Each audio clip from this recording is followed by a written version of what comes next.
Only iron gates remained standing on a Beverly Hills hilltop. Everything else vanished in 1990. This is the story of how Hollywood's first palace was erased from existence. Before Beverly Hills became synonymous with wealth and celebrity, before mansions lined every hillside, there was The name itself was a fusion, a marriage of two surnames that represented the most powerful couple in early Hollywood. Douglas Fairbanks and Mary Pickford weren't just movie stars.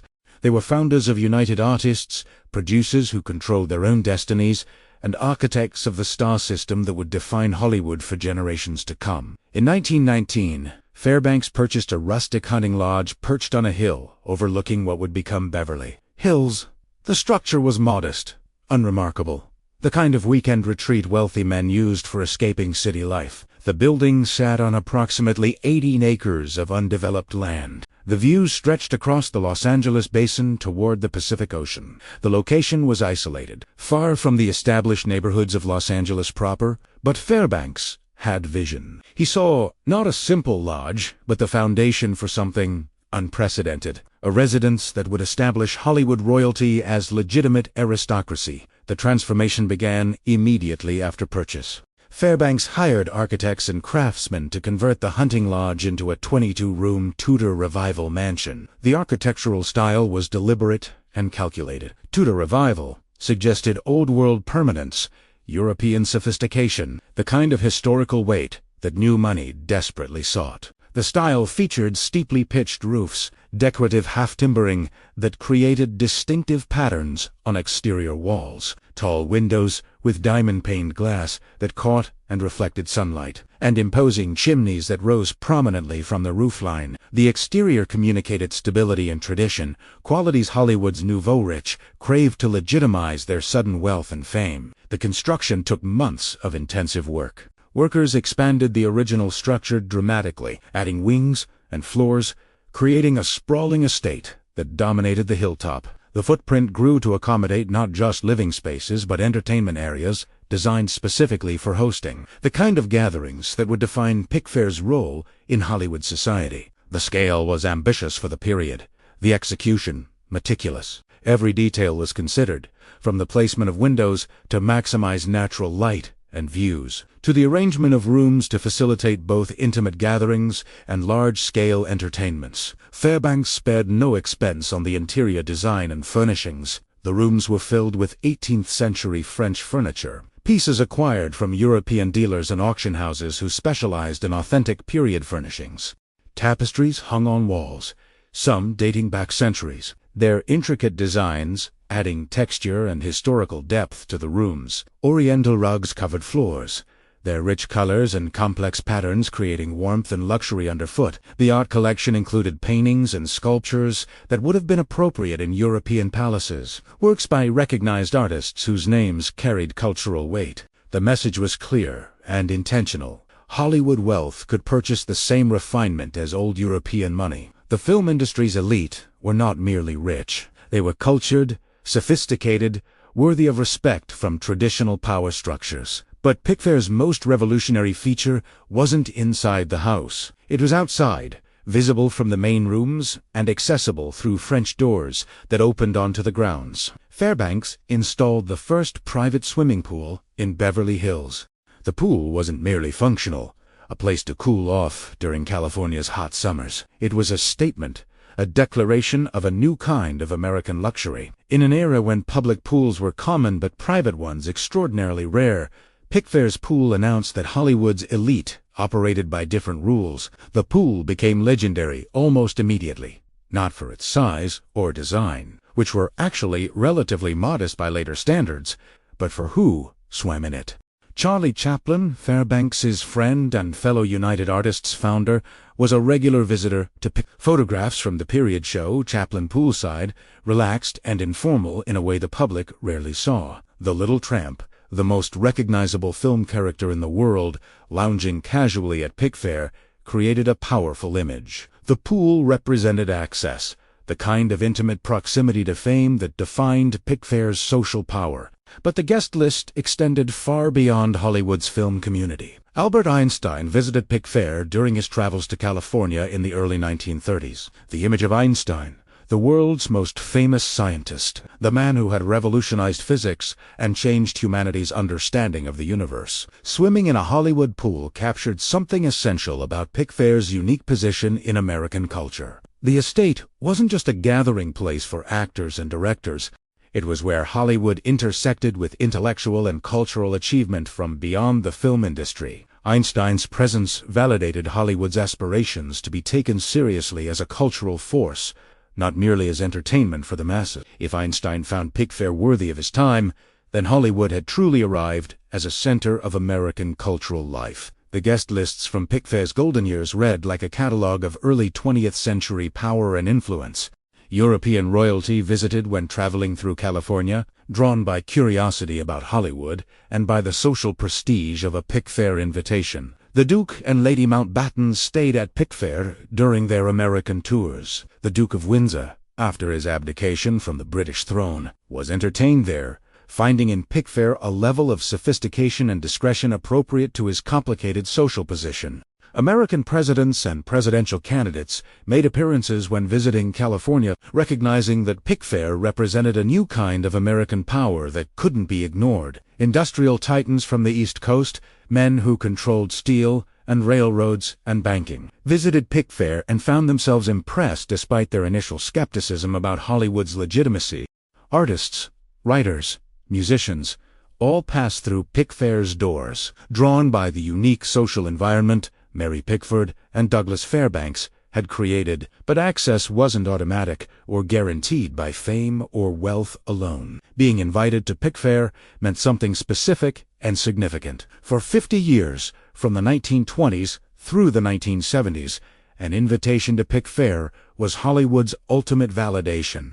The phrase used repeatedly in memoirs and letters from the period was simple and direct. If you were invited to Pickfair, you had arrived there. The invitation meant you had achieved a level of success, respectability, and social standing that transcended mere fame or wealth. You had proven yourself worthy of inclusion in Hollywood's most exclusive circle. The social protocols at Pickfair were formal and strictly observed. Dress codes were enforced without exception.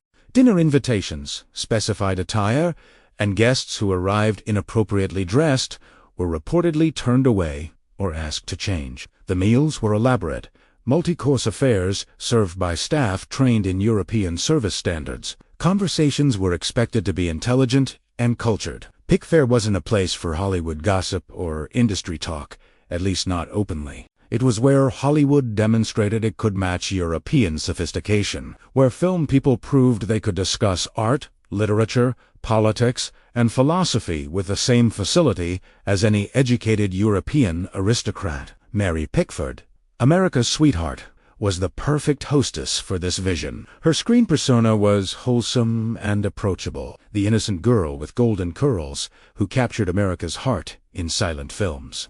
But her social ambitions were aristocratic and carefully calculated. She understood instinctively that Hollywood needed legitimacy, needed to be seen as more than entertainment for the masses. The film industry was young, barely 2 decades old, when Pickfair was built. It was viewed with suspicion by traditional cultural gatekeepers, dismissed as vulgar amusement for the lower classes.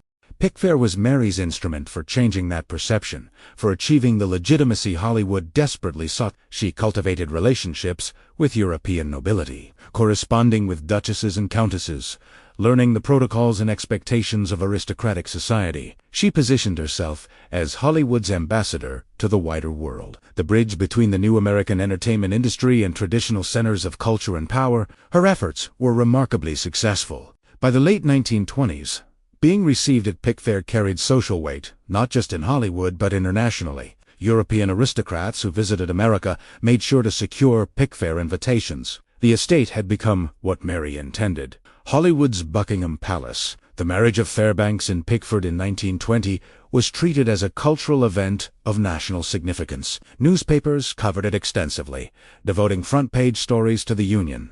The public was fascinated by the marriage of 2 major stars, the athletic, swashbuckling hero and America's sweetheart. But the marriage was also a business partnership, carefully constructed to maximize both personal and professional power. Together, Fairbanks and Pickford had more power than either could wield separately. United Artists gave them control over their films, freedom from studio interference, and a share of profits that made them extraordinarily wealthy. Pickfair gave them social power, the ability to shape Hollywood's image, and to determine who rose in the industry's social hierarchy. The combination made them Hollywood's first true royalty, a position they would hold for nearly 2 decades. The professional decline of both Fairbanks and Pickford created tensions in their marriage that proved impossible to overcome. Both had built their identities around their film careers, around being at the center of Hollywood's universe.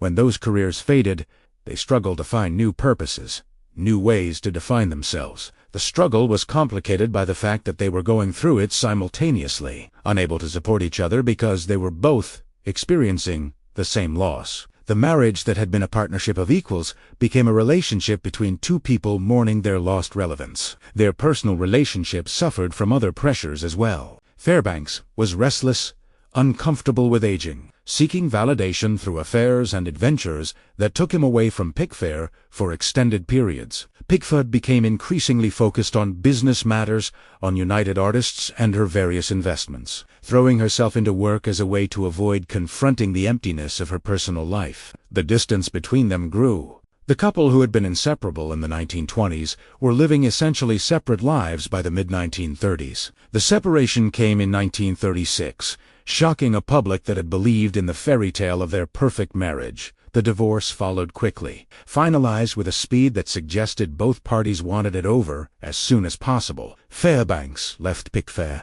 the house that had been as much his creation as Mary's.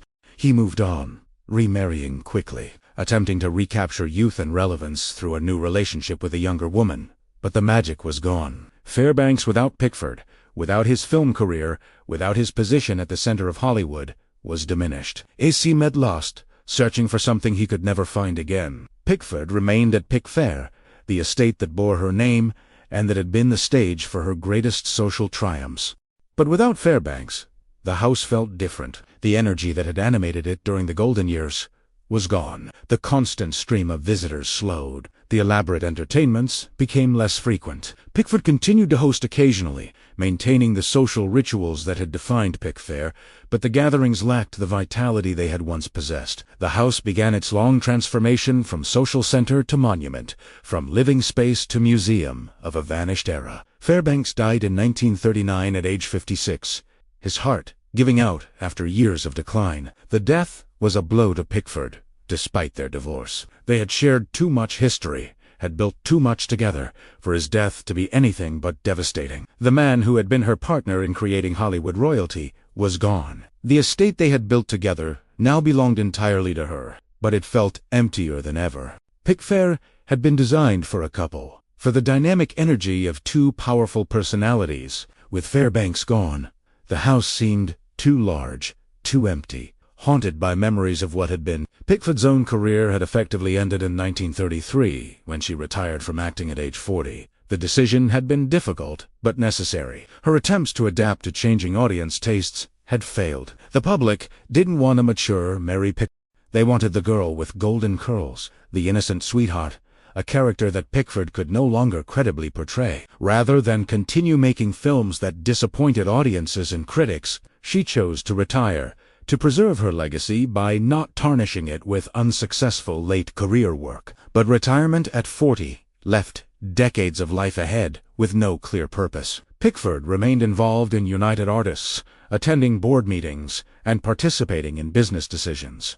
She maintained various investments and business interests, managing her considerable wealth with the same intelligence and determination she had brought to her film career. But business couldn't fill the void left by the end of her acting career and the dissolution of her marriage. The activities that had defined her life were gone. What remained was Pickfair, the house that had been the symbol of her success, now becoming a prison of memories.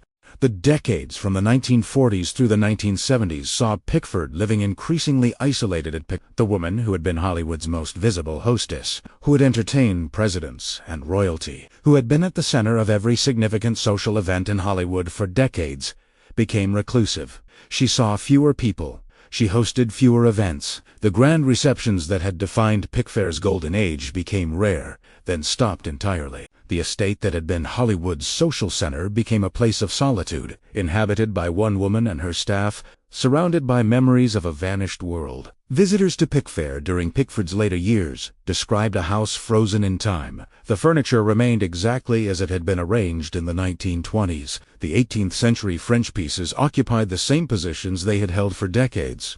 The art collection hung unchanged on the walls, the same paintings in the same locations. The rooms looked as they had during Pickford's golden age, preserved with obsessive care. But now they felt like museum displays rather than lived-in spaces. The house had become a shrine to its own past, maintained in perfect condition but devoid of life. Pickford moved through these rooms like a ghost in her own house, surrounded by artifacts of a vanished era. Every object held memories. The chair where Einstein had sat during his visit, the table where Charlie Chaplin had entertained guests with impromptu performances, the piano where famous musicians had played, the terrace where she and Douglas had stood together, surveying their kingdom. The memories were everywhere, inescapable, a constant reminder of what had been and what was lost. The staff who worked at Pickfair during these years reported that Pickford maintained strict routines. She rose at the same time each day. She took meals at precisely scheduled hours. She spent time in specific rooms at specific times, following patterns established decades earlier. The routines provided structure to days that otherwise had little purpose. They were a way of maintaining control, of imposing order on a life that had lost its direction. But the routines also reinforced the sense that Pickfair existed outside of time, that it was a place where the 1920s continued forever, preserved in amber. Reports from this period suggest Pickford struggled with alcoholism, a problem that had begun during her marriage to Fairbanks but worsened after his death. The drinking was a way to numb the pain of loss, to escape the loneliness that pervaded Pickfair, despite the presence of staff. Alcohol provided temporary relief from the awareness that her life's greatest achievements were behind her, that the world had moved on while she remained trapped in the past. The staff were discreet about her drinking, protecting her privacy as they had always protected the secrets of Pickford. Depression accompanied the alcoholism, a deep melancholy that settled over Pickfair like fog. Pickford had always been a woman of tremendous energy and determination, qualities that had driven her rise from poverty to become the most powerful woman in Hollywood.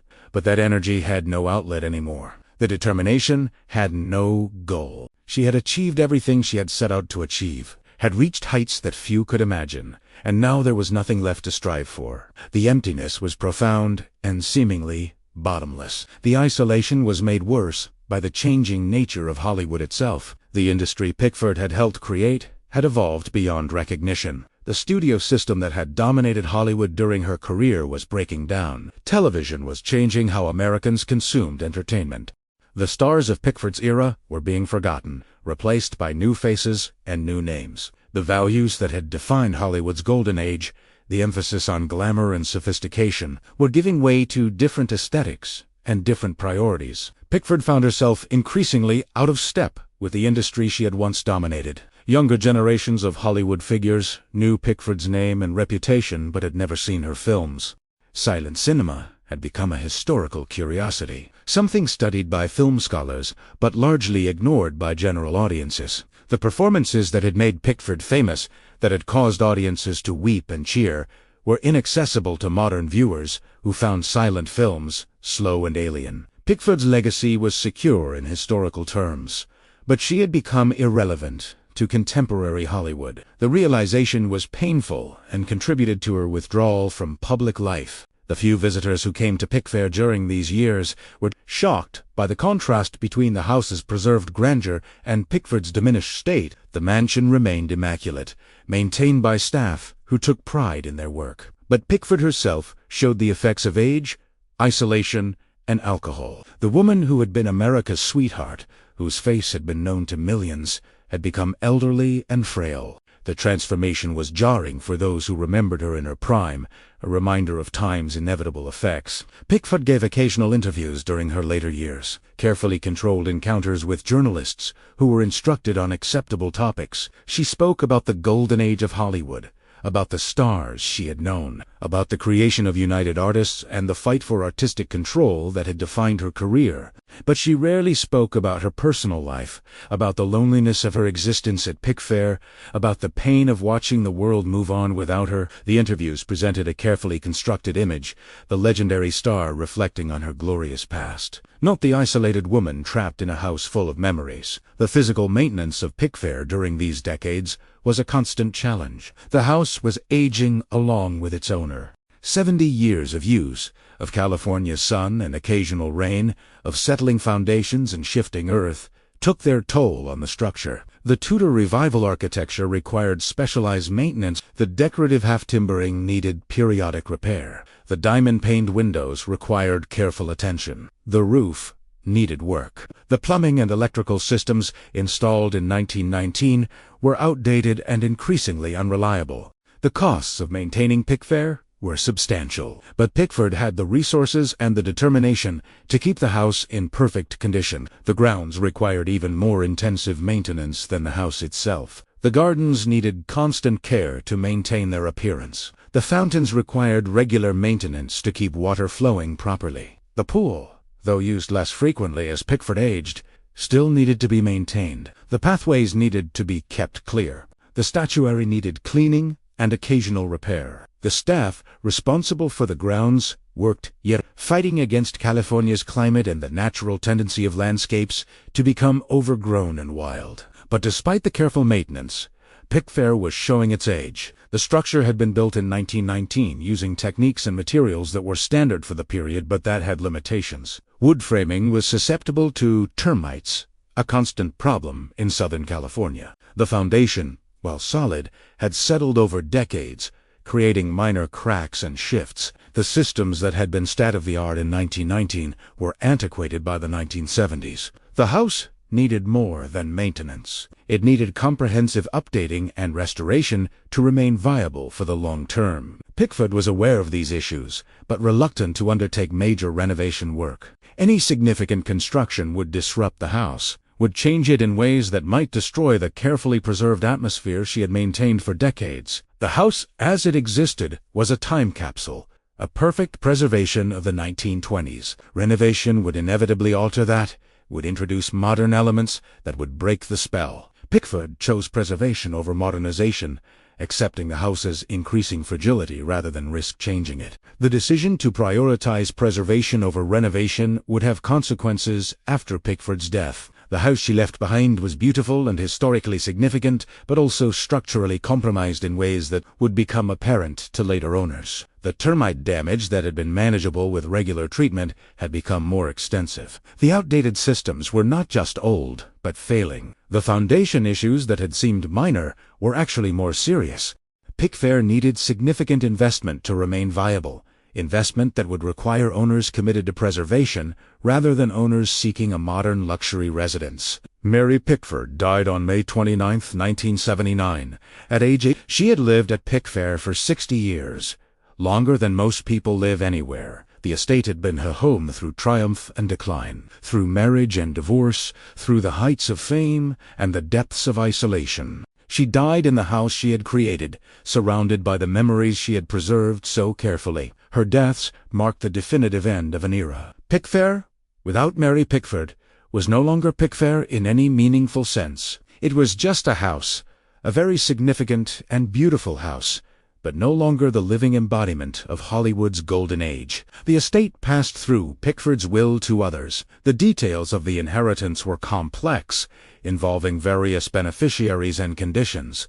But the essential fact was that Pickfair was no longer owned by the people who had created it and given it meaning. The house entered the real estate market, becoming a commodity to be bought and sold based on property values rather than historical significance. The transition was inevitable but sad, the final step in Pickfair's transformation from home to historical artifact. The question of what would happen to Pickfair became urgent. Would it be preserved as a historical landmark, maintained as a museum or cultural center that would allow future generations to experience a piece of Hollywood history? Would it be maintained as a private residence, by owners who understood and respected its significance. Would it be adapted to new uses that would preserve the structure while allowing it to serve contemporary needs? Or would it be demolished, the land cleared for new construction that would erase all physical evidence of what had stood there? The 1980s real estate market in Beverly Hills was booming in ways that threatened historic properties throughout the area. Property values were soaring, driven by international buyers and by wealthy Americans seeking prestigious address. The land itself was often worth more than the structures built on it, especially when those structures were old and required expensive maintenance. Developers saw opportunities to demolish older homes and build larger, more modern mansions that could be sold for enormous profits. The pressure on historic properties was intense. Pickfair occupied some of the most valuable land in Beverly Hills. The hilltop site, with its panoramic views, was worth millions based on location alone. The house, while historically significant, was also a liability from a pure real estate perspective. It was old, it required expensive maintenance, and it couldn't be easily modified to suit contemporary tastes without destroying its historical character. For buyers interested primarily in property value rather than historical preservation, Pickfair's significance was irrelevant or even negative. The house was an obstacle to be removed, so the land could be developed according to modern preferences. The property changed hands several times in the years immediately following Pickford's death. Various owners considered different possibilities for the estate. Some discussed restoration and preservation, recognizing Pickfair's historical importance and considering ways to maintain it. Others saw the property primarily as valuable land, viewing the house as secondary to the site itself. The tension between historical significance and real estate value played out in negotiations and planning discussions. But no owner in this period made the long-term commitment necessary to truly preserve Pickford. The lack of official landmark designation was a critical vulnerability. Pickfair had never been formally designated as a historical landmark by the city of Beverly Hills or by state or federal preservation authorities. The designation process required property owner consent, and neither Fairbanks and Pickford during their lifetimes nor subsequent owners had pursued it. Without landmark status, Pickfair had no legal protection against demolition. It was private property subject entirely to the owner's wishes. Preservationists recognized this vulnerability, but lacked the legal tools to address it. In 1988, singer and actress Pia Zadora and her husband Billionaire Meshalam Riklis purchased Pickfair for $6.7 million. The purchase price reflected both the property's value and its prestige. Buying Pickfair meant acquiring not just a house but a piece of Hollywood history, a connection to the industry's golden age. Zadora's public statements at the time of purchase suggested respect for the estate's history. She spoke in interviews about restoration plans, about honoring Pickfair's legacy, about being a custodian of an important cultural landmark. Preservationists were cautiously optimistic that Pickfair had found an owner who would protect it, but the optimism proved unfounded. Within months of the purchase, Zadora's narrative changed dramatically. She began making claims about the property's condition that contradicted her earlier statements. She alleged that the structure was in far worse condition than she had realized at the time of purchase. She claimed that inspections had revealed problems so severe that restoration was impractical or impossible. The shift from restoration advocate to demolition proponent happened quickly and raised questions about her true intentions. The primary claim was termite infestation. Zadora alleged that Pickfair was infested with termites to such an extent that the structural integrity of the building was compromised beyond repair. She brought in structural engineers who produced reports supporting this assessment. The reports described extensive termite damage to wooden structural elements, damage that had accumulated over decades, and that threatened the building's stability. The conclusion presented to city officials and to the media was stark. Pickfair was unsalvageable and had to be demolished for safety reasons. Architectural historians and preservation experts disputed this assessment vigorously. They argued that termite damage, while serious, was treatable through established methods. Buildings far more damaged than Pickfair had been successfully restored through careful work by specialists in historic preservation. The technology and expertise existed to address termite damage without demolishing the entire structure. Preservationists pointed to numerous examples of historic buildings in California that had been saved despite extensive termite damage. They argued that Zadora's engineers had either exaggerated the damage or had failed to consider restoration options that would preserve the historic structure. The dispute over Pickfair's structural condition became contentious. Zadora's representatives presented their engineering reports as definitive proof that demolition was necessary. Preservationists countered with their own experts, who argued that restoration was feasible. The city of Beverly Hills was caught in the middle, lacking the expertise to adjudicate between competing technical claims. The debate played out in city council meetings and in the media, with both sides presenting their cases to the public. Then Zadora introduced a new element to her justification for demolition: ghosts. She claimed that Pickfair was haunted, that she and her family had experienced paranormal activity that made the house uninhabitable. The ghost was allegedly Mary Pickford herself, unable to leave the house she had loved, resentful of new owners who didn't understand or respect Pickfair's history. Zadora described hearing footsteps in empty rooms, saying apparitions, feeling presences that made her uncomfortable in her own home. The claims were sensational and received extensive media coverage. The ghost stories were convenient in ways that raised skepticism among preservationists.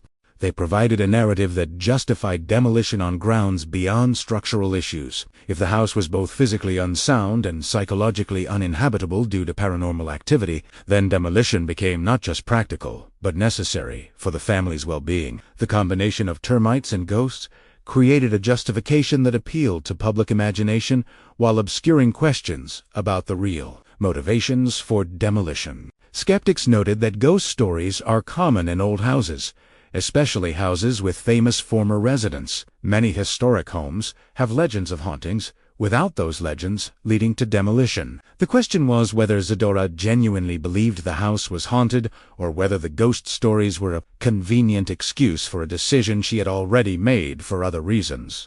The timing of the claims, coming after the structural assessments but before the demolition decision, suggested the latter possibility. The real issue underlying both the termite claims and the ghost stories was ego and vision. Zadora didn't want to live in Mary Pickford's house. She wanted her own house, a structure that reflected her taste and her era, not a Tudor Revival mansion from 1919.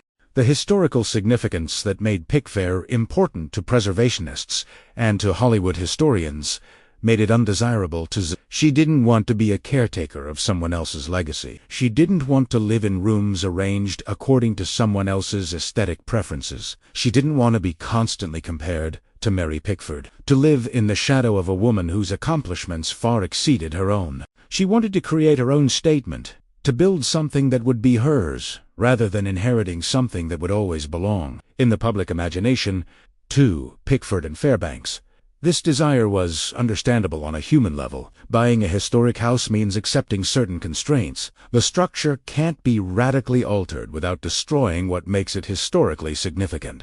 The owner becomes a custodian rather than a creator, responsible for preserving something for future generations rather than imposing their own vision. For someone like Zadora, whose career had been marked by struggles for recognition and respect, the role of custodian was unsatisfying. She wanted to make her mark, to create something that would be remembered as hers. Pickfair, as it existed, would never allow that. It would always be Mary Pickford's house, no matter who owned it. But understanding Zadora's motivations doesn't justify what happened next. Preservationists mobilized to try to stop the demolition once Zadora's intentions became clear. They organized petition drives, collecting thousands of signatures from people who wanted Pickfair preserved. They attended city council meetings, presenting passionate arguments for the estate's historical importance.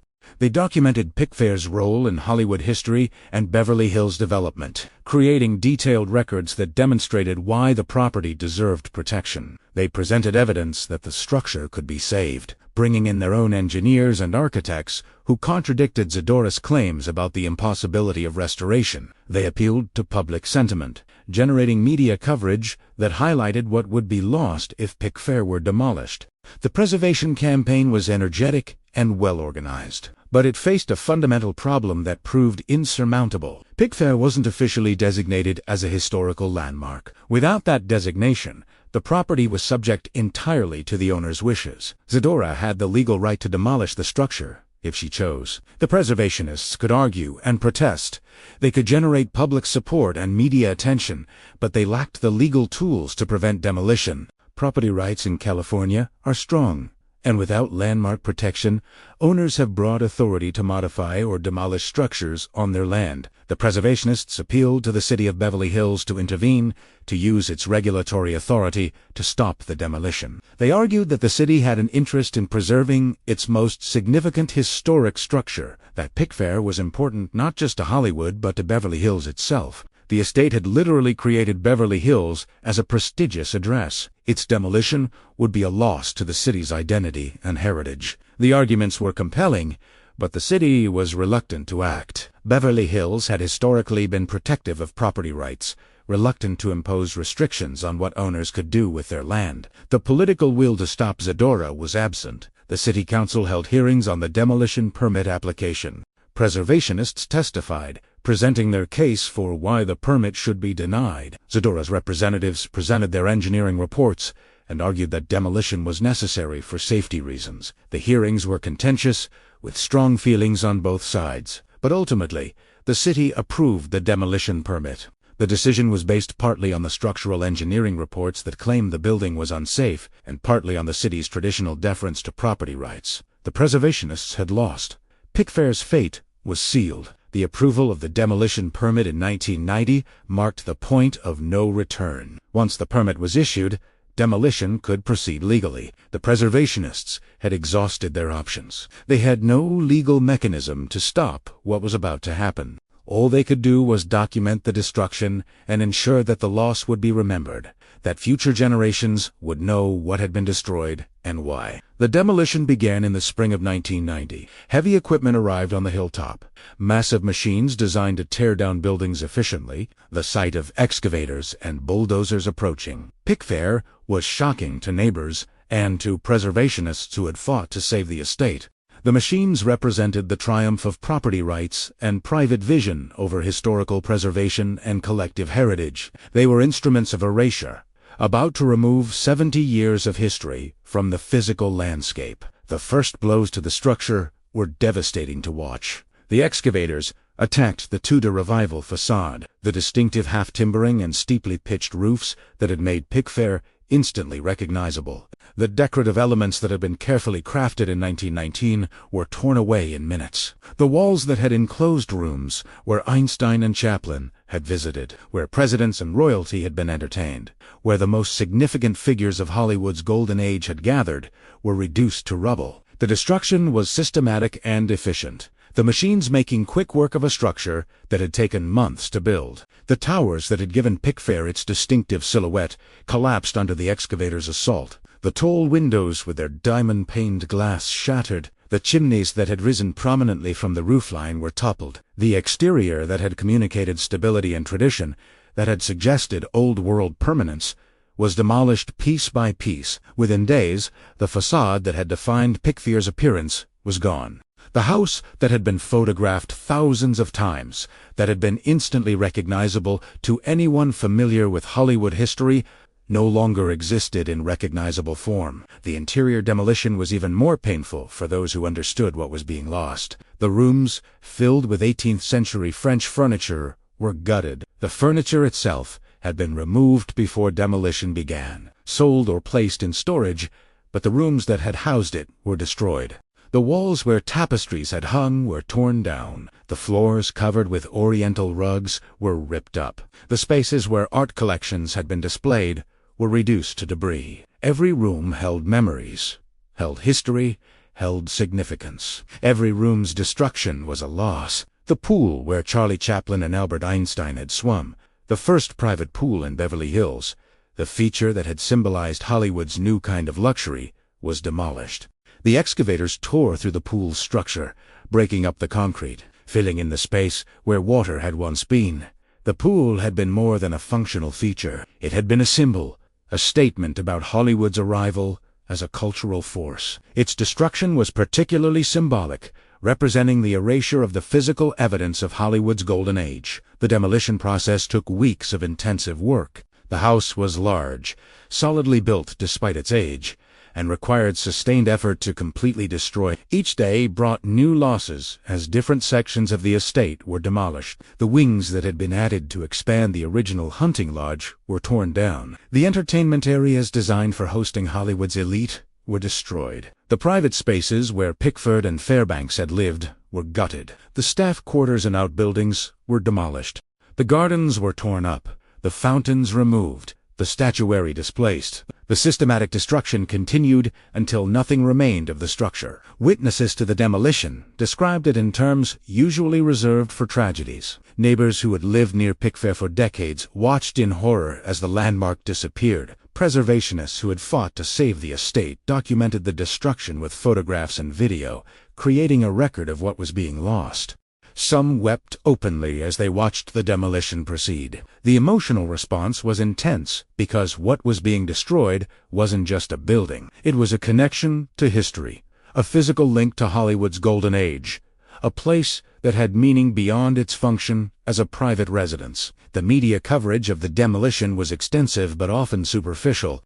Many news reports focused on the ghost stories and the celebrity angle, rather than the historical significance of what was being lost. The coverage treated the demolition as entertainment, as a curiosity, rather than as a cultural tragedy. The superficiality of much of the coverage reflected broader issues with how American culture treats its own history, valuing novelty and sensation over preservation and continuity. By the time the demolition was complete, Pickfair had been reduced to a massive pile of rubble. The debris filled the site, a mountain of broken wood, shattered glass, crushed plaster, and twisted metal. The pile represented 70 years of history compressed into waste material to be hauled away. The site was devastating. Where the most significant residence in Hollywood history had stood, there was now only destruction, only absence, only the evidence of what had been lost.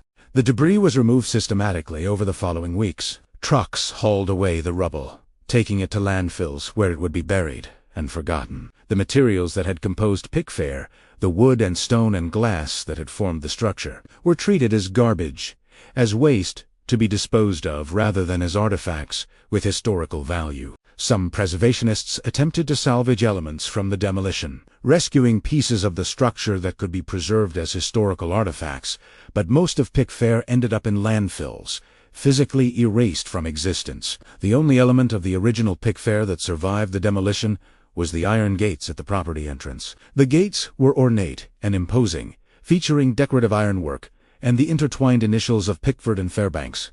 They had stood at the entrance since 1919, welcoming guests to Hollywood's most prestigious address. Now they stood alone, marking an entrance to nothing, guarding empty space. The gates became a symbol of loss, a reminder of what had been destroyed, the last physical remnant of Pickford. The survival of the gates was likely practical rather than sentimental. They were substantial structures, difficult and expensive to remove, and they served a functional purpose in marking the property entrance. But their survival gave them symbolic weight they might not otherwise have had. They became the focus of nostalgia and regret, the physical evidence that Pickfair had existed, that it hadn't been merely a legend or a myth, but an actual place that had occupied actual space in the physical world. In place of Pickfair, Zadora built a new mansion that represented everything the original had not been. The new structure was enormous, over 56,000 square feet, more than double the size of Pickford. The scale was excessive, designed to impress through sheer size rather than through historical significance or architectural distinction.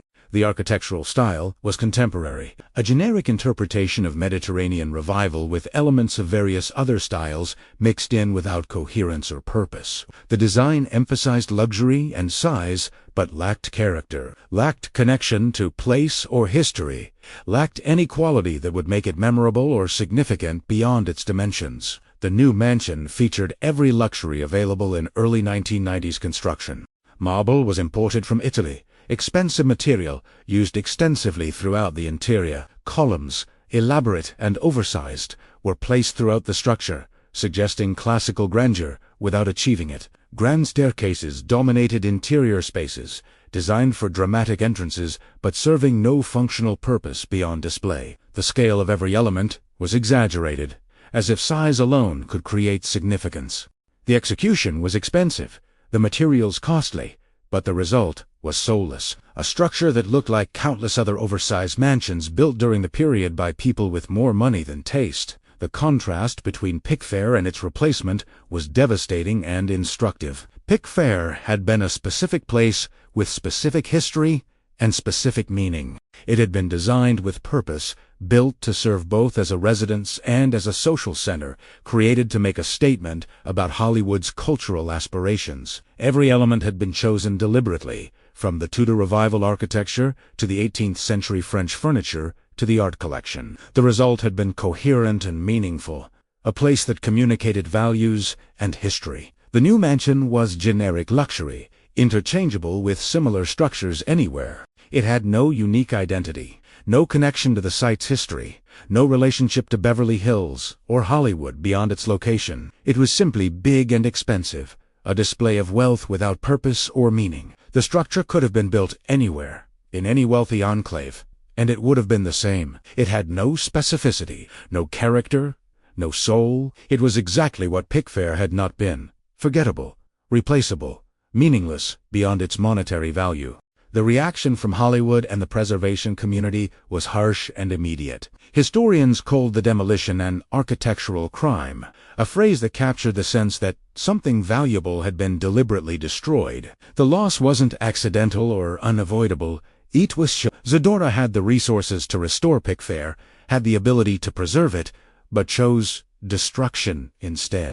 The choice reflected values that prioritized ego over heritage, personal preference over collective history, the new over the old, regardless of relative worth. Actors and directors who understood Hollywood history expressed horror at what had been done. They recognized that Pickfair had been more than just a house, that it had been a symbol of Hollywood's golden age, a physical connection to the industry's founding generation.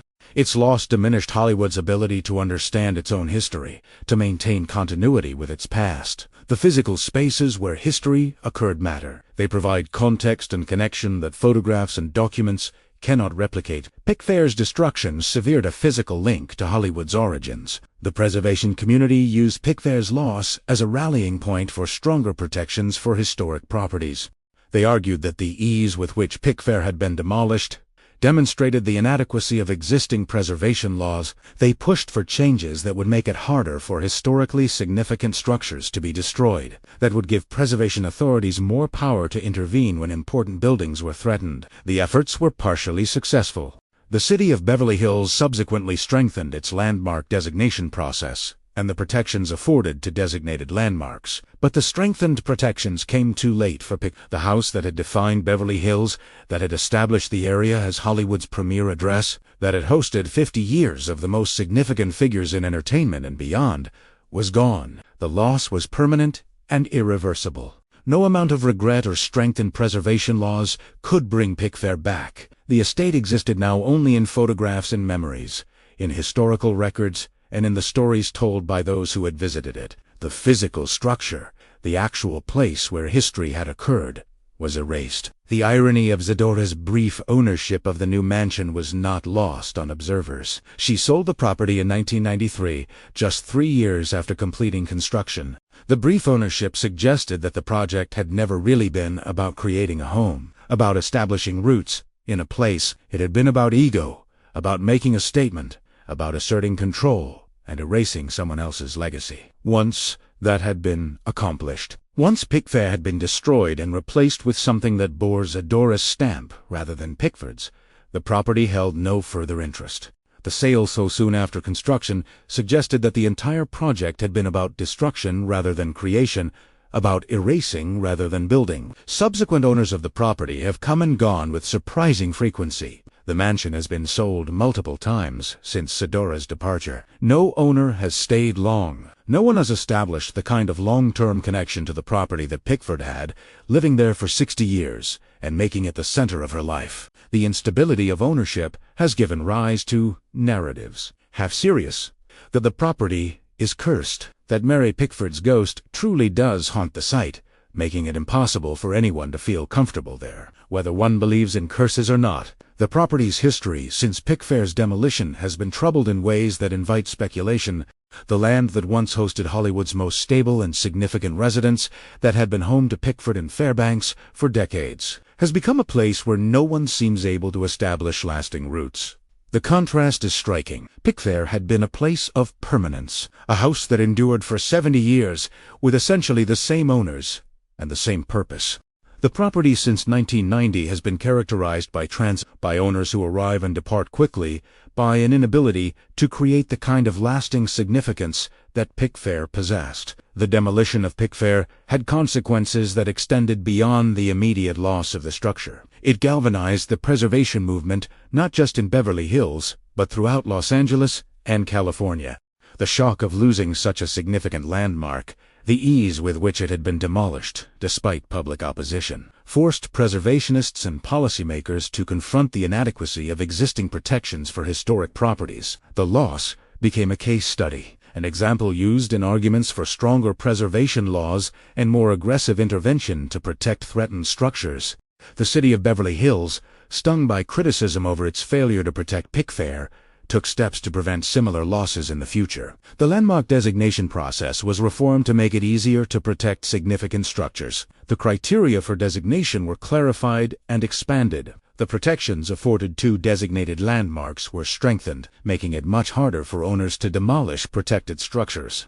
The changes were significant and have prevented other demolitions that might otherwise have occurred. But the changes came too late for Pickfair, and that timing remains a source of regret and frustration for preservationists. The loss of Pickfair also sparked broader conversations about the tension between private property rights and collective cultural heritage. The case raised fundamental questions about ownership and responsibility. When someone owns a historically significant property, what are their obligations to preserve it? Does ownership confer absolute rights to modify or destroy, or does historical significance create responsibilities that limit those rights? Where is the balance between respecting property rights and protecting cultural heritage? These questions have no easy answers, and they remain contested. But Pickfair's demolition made the questions visible and urgent in ways they hadn't been before. What Pickfair represented was more than just a building or even a historically significant residence. It represented a specific moment in American cultural history when Hollywood was establishing itself as a cultural force, when the film industry was proving that it could create institutions with permanence and significance.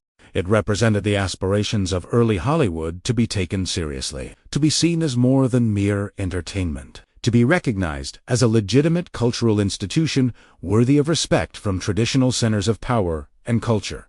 Pickfair was where Hollywood proved it could host Einstein and royalty, where film stars demonstrated they could be sophisticated and cultured, where the entertainment industry showed it could create spaces and institutions that matched anything produced by older, more established cultural centers. The estate was physical proof that Hollywood had arrived, that it mattered, that it would endure. The demolition of Pickfair represented the loss of that proof, the erasure of physical evidence of Hollywood's cultural aspirations and achievements. The destruction also represented Hollywood's amnesia about its own history, a troubling pattern that extends beyond Pickfair to encompass the industry's broader relationship with its past. Hollywood is an industry built on nostalgia that constantly references and celebrates its history in films and television shows and award ceremonies. But that celebration of history exists primarily in the abstract, in images and stories, rather than in physical preservation. The industry that preserves films and photographs and memorabilia has been far less successful at preserving the actual places where its history occurred. The contradiction is stark and troubling. Hollywood understands the power of place in storytelling. Films are set in specific locations because setting matters, because physical environments shape narratives and create meaning. But that understanding doesn't extend to preserving Hollywood's own significant places. The disconnect suggests a fundamental failure to recognize that Hollywood's own history deserves the same care and attention that the industry devotes to the stories it tells. The loss of Pickfair also represented the triumph of a particular set of values: private property rights over collective cultural heritage, individual ego over shared history, the new over the old, regardless of relative worth. These values are deeply embedded in American culture, particularly in California, where property rights are strongly protected and where there is cultural bias toward the new and the innovative over the old and the traditional. Pickfair's demolition was an expression of these values, a demonstration of what happens when they are applied without consideration for what might be lost. Today, More than 3 decades after Pickfair's demolition, the iron gates remain at the property entrance. They stand as they always have, ornate and imposing, marking the entrance to the property, but they no longer guard anything meaningful. They're relics, artifacts of a vanished place, physical reminders of what was lost. The gates are beautiful in their craftsmanship, the decorative ironwork still impressive, the intertwined initials still visible, but their beauty is tinged with sadness, with the knowledge of what they once protected and what is now gone forever. A historical marker was eventually placed near the site, acknowledging Pickfair's existence and significance. The marker provides basic information about the estate and its role in Hollywood history, explaining who built it and why it mattered. It's a small gesture, inadequate to the magnitude of the loss, but at least it ensures that people passing by know something important once stood there. The marker is a form of memory, a way of keeping Pickfair present in some form, even though the physical structure is gone. But a marker and gates are poor substitutes for the actual place. They're acknowledgments of loss rather than preservation of heritage. They mark absence rather than presence. They tell people what used to be there, rather than allowing them to experience it directly. The difference matters. Historical sites provide experiences that photographs and descriptions cannot replicate. They allow people to stand in spaces where history occurred, to see what historical figures saw, to understand context and scale and atmosphere in ways that are impossible through secondary sources alone. The story of Pickfair's destruction is ultimately a story about values and choices.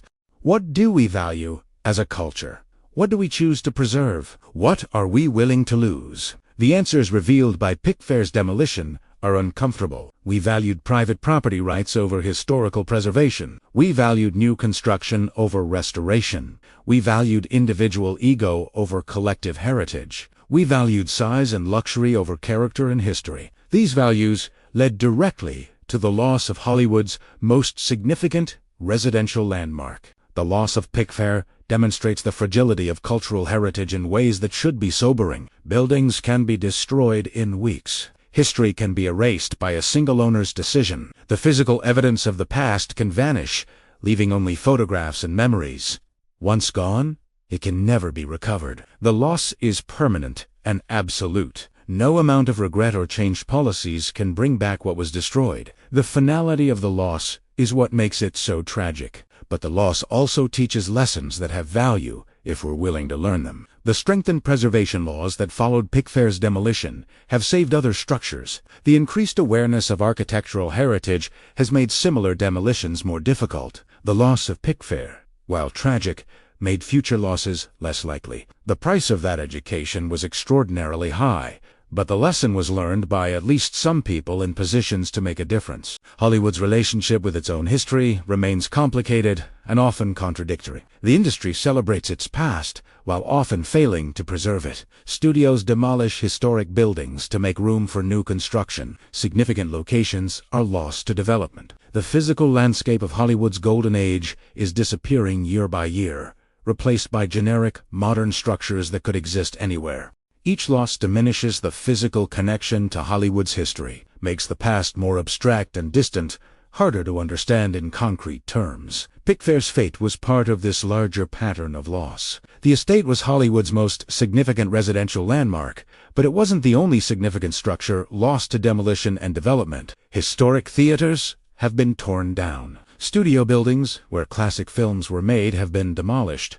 Restaurants and hotels where Hollywood figures gathered have been replaced by modern structures. Each loss is individually tragic. Collectively, they represent a systematic erasure of Hollywood's physical history, a failure to preserve the places where the industry's story unfolded. The irony is profound and painful. Hollywood understands the power of place in storytelling. The industry knows that physical environments shape narratives and create meaning. Films are set in specific locations because setting matters, because place is part of story. But that understanding doesn't extend to preserving Hollywood's own significant places. The disconnect is striking. The industry that teaches the world about the importance of place in storytelling has failed to preserve its own important places. What remains of Pickfair now exists primarily in photographs and memories and historical records. The images show the Tudor Revival mansion in its prime, the gardens and pool, the elegant interiors filled with French furniture and art. The photographs document what was lost. They're valuable as historical records, as evidence of what existed.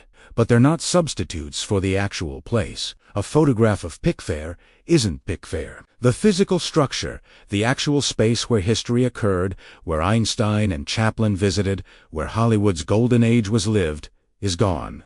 The memories are fading too, inevitably. The people who visited Pickfair during its golden age are mostly gone now. The first-hand accounts are disappearing as the generation that knew Pickfair passes away. Soon, Pickfair will exist only in historical records, a place that once was, but that no one living has experienced directly. The transition from living memory to historical record is inevitable for all historical sites, but Pickfair's demolition accelerated it. The building could have remained as a physical connection to that past, allowing new generations to experience something of what it had been. Instead, it exists only in archives, accessible only through documents and images. The question of what should have happened to Pickfair has no simple answer. Restoration would have been expensive and complex, requiring specialized expertise and significant financial investment. Maintaining the estate as a private residence would have required owners committed to preservation, willing to accept the constraints that come with owning a historic property. Converting it to a museum or public facility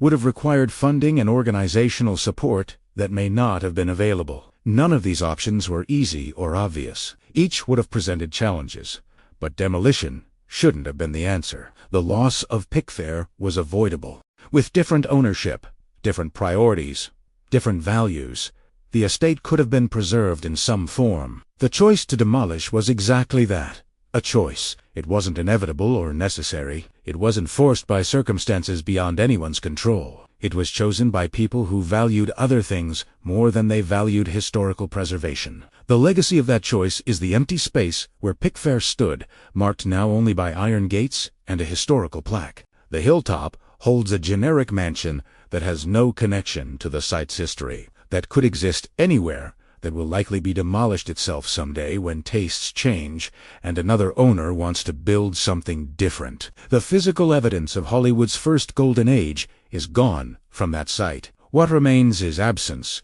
the knowledge of what was lost, the understanding that something irreplaceable was destroyed. Pickfair wasn't destroyed by termites or ghosts, despite the claims made to justify its demolition. It was destroyed by human choices, by values that prioritize the new over the old, by ego that couldn't accept living in someone else's shadow, by a failure to recognize that some things, once lost, can never be recovered.